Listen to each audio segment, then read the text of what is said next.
Hello students, welcome back to my YouTube channel. This is Kashima Soni and today we are going to start our next topic in the series carboxylic acid derivatives, that is acid chlorides. We have discussed physical properties of acid chlorides so far, and also we have taken so many of videos in your carboxylic acid derivatives series. So if you have not seen any of the videos, I request you to check the links in the description box that I have mentioned over here. Go over there, check it first, and then then switch to this particular part for better understanding. Correct? So without wasting any more time, I would like to proceed further. And now we are going to take up the chemical properties of acid chlorides. So what I have already mentioned, that your acid chlorides are the most reactive of all of your derivatives of carboxylic acid. Correct? And this is the structure of your acid chloride, where your chlorine shows strong electron withdrawing inductive effect, that is your minus effect, and weak electron donating plus R effect. Correct? Okay. And due to this strong electron withdrawing minus I effect and weak electron donating plus R effect, it will make this particular carbon electrophilic. Okay, it will make this carbon very much electron deficient, and it leads to it makes it very much susceptible to get attacked by your nucleophile. Correct? So that is one thing. Now, both of your aliphatic and aromatic acid chloride, they readily undergo your many of your nucleophilic acyl substitution reaction, even with the weaker nucleophile like water and alcohol. Correct?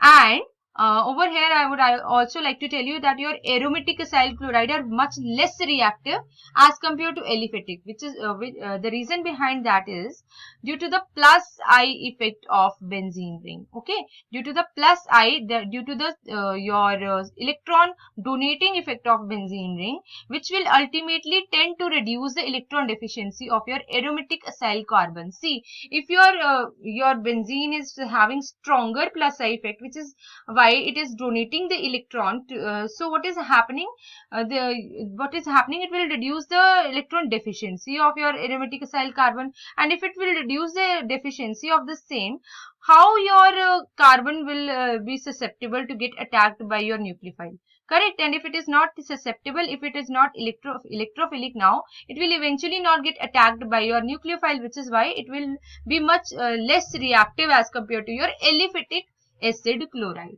I hope the reason is quite understandable to you. So proceeding further, see, we are going to see some of the particular reactions in when we are talking about acid chlorides. First among them is your hydrolysis.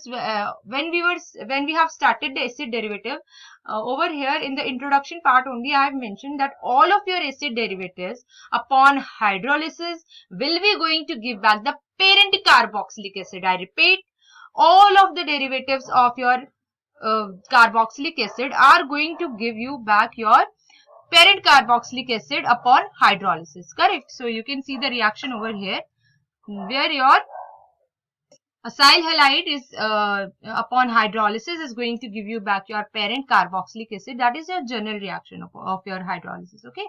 So your lower aliphatic acid chloride, they will react violently with water at room temperature as compared to your aromatic acid chloride. The reason is quite understandable. I have already mentioned in the previous slide. So yeah, proceeding further, I will be proceeding to the mechanism part of the same. So over here you can see in the first step what is happening, nucleophilic addition. See, over here this is your acid chloride. What is happening? Your oxygen is accepting the electron from this pi bond, and now what is happening? Making this carbon susceptible to get attacked by your nucleophile. Okay, your water over here is acting as a nucleophile. Correct? What is happening? The lone pair of electrons present on the oxygen atom will be attacking this carbon atom over here and resulting in the formation of this particular intermediate over here. Okay. Now what is happening? You can write it like this as well. I'll be opening the structure properly and then writing it again for you. All right. So this is how you can write the reaction. Okay. What is happening now? In the next step, what will happen? Second step is your proton transfer. See, oxygen being electronegative in nature will try to retain its electronegativity, correct? So, how it will try to retain its electronegativity? By accepting electron from this particular bond sigma bond to neutralize this particular charge over here, and now it can accept from here also, it can accept from here also. For example, let's see if the electrons have been accepted from this particular sigma bond. Now what is happening, your proton transfer will occur in the same product as well. So this leads to the further this particular product over here, correct. Now in this third step, what is happening, expulsion of your leaving group. See, I have already told you in our previous videos that your chlorine act as a good leaving group. Okay, chlorine acting as a good leaving group. Now over here, now what will be happening, the electrons from your lone pair of electron from oxygen will be transferred to this particular bond, resulting in the formation of pi bond, correct. And now this this particular chlorine will get expelled from this product of yours, and it result further in this product, in this very product, that is your this RCOOH, or your oxygen is carrying plus charge, and yeah, like that. Now what is happening, chlorine will act as a nucleophile over here, and it will abstract the base, it will abstract the proton from here. It can act as a nucleophile, and it can abstract the proton from here, and what will happen, deprotonation will occur, and it will lead to the this electron will get accepted from this sigma bond back to this oxygen only, and this leads to the formation of this carboxylic acid, correct. So I hope the mechanism is quite understandable. If not, I'll repeat it for you people. See what is happening, your acid chloride, your in the acid chloride, oxygen is accepting the electron from your pi bond and making your carbon susceptible to get attacked by your nucleophile over here, that is H2O, correct. Okay, now what is happening, that see, over here we have discussed again, and now what is happening in the next case is proton transfer, correct. So you can write it by opening like this, H2 like this, and now what is happening, it will accept electron from the sigma bond and to retain its electronegativity, correct, and there will be occurring the proton transfer like that, okay, and this leads to this particular product. Now in the next step, what is happening in third step, expulsion of your leaving group, that is Cl. How?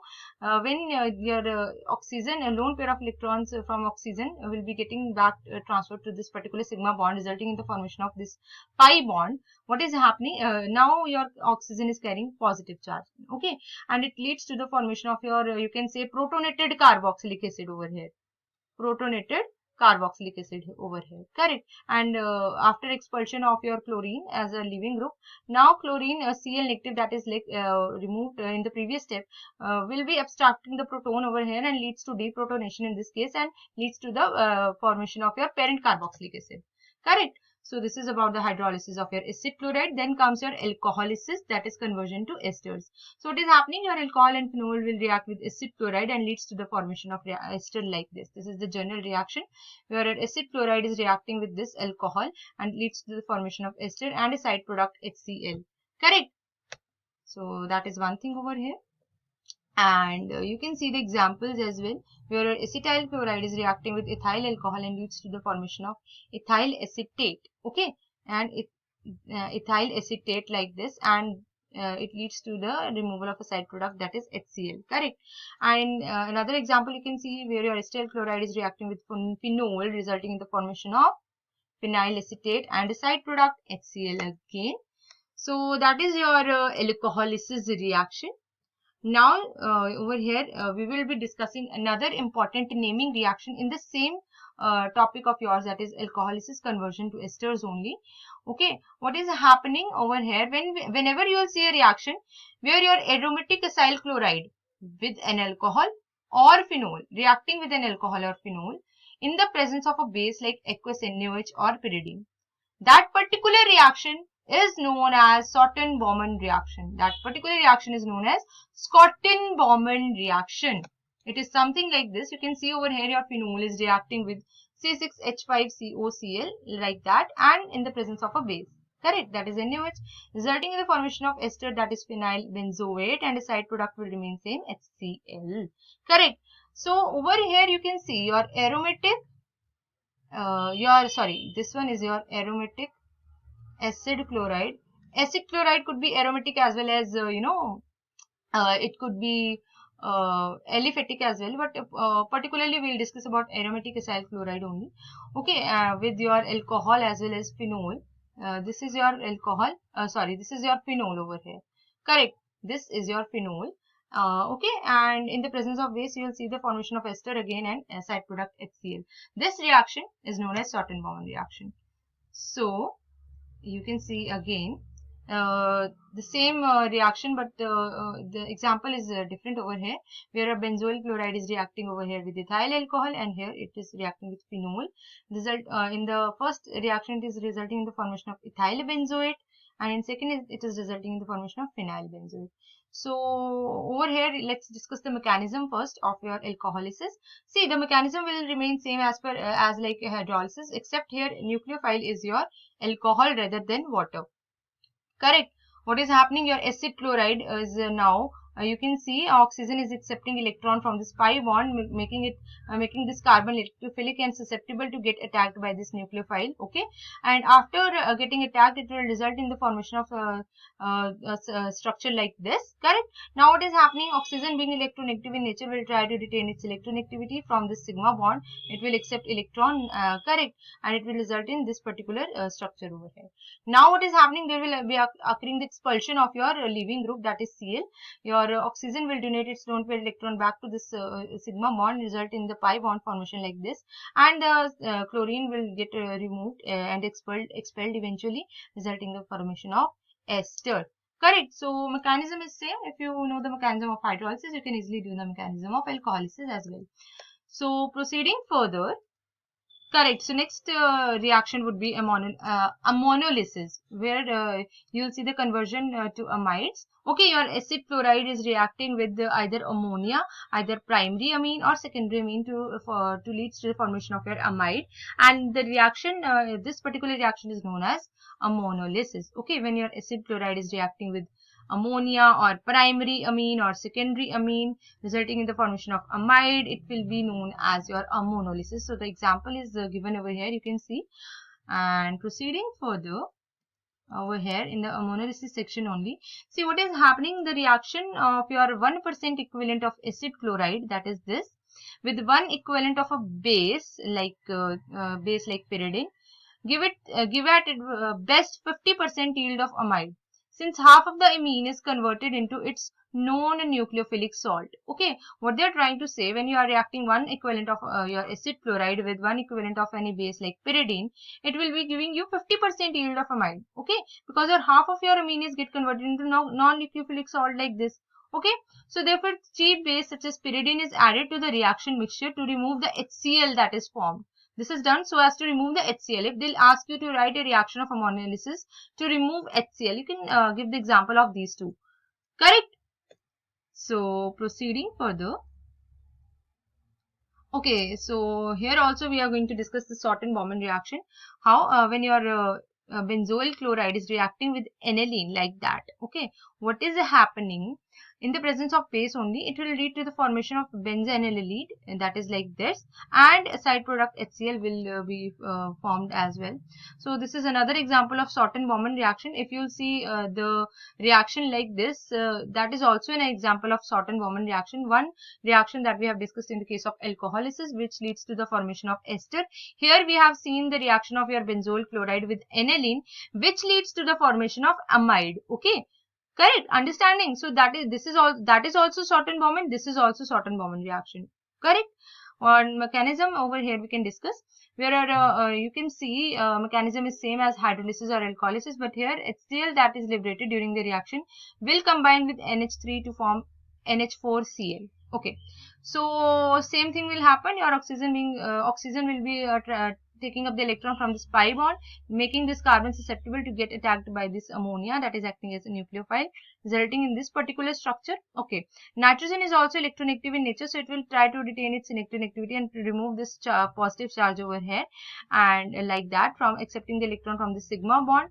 Okay, now oxygen will donate its electron back to this sigma bond, and it will result in the expulsion of this leaving group Cl and result in the formation of amide. You can see the mechanism remains same in all of the cases. So we'll proceed further. This is again the reaction. another reaction, that is with carboxylic acid, where acyl chloride is reacting with carboxylic acid in the presence of base pyridine, leading to the formation of anhydride. So you can see your most reactive acid chloride can get converted to your least reactive substrate as or acid derivative as well. So yeah, that's all about it, and I'll like to bind it over here. So if you have any sort of queries, you can mention it in the comment section. So like, subscribe, and press the bell icon for more updates. So yeah, that's all about it. Thank you.